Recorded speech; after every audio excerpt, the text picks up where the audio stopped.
Thank you for trusting our company to take care of your heating and air conditioning needs. Here are this month's home energy saving tips. It's spring. It's time to get ready for summer. Tip number 1, go outside and look at your outdoor unit.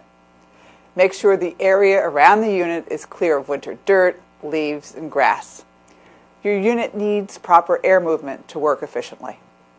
Tip number 2, if you have smokers, pollen, allergies, or a musty smell around your home, consider a whole house UV light.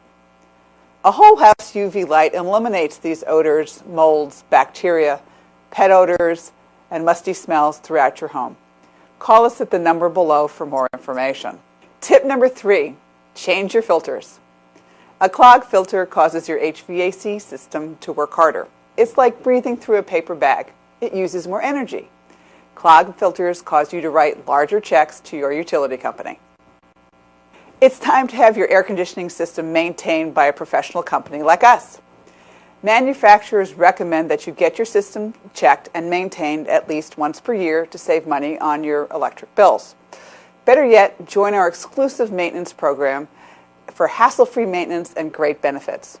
Call us at the number below to join and schedule your maintenance call. Thanks again for your business.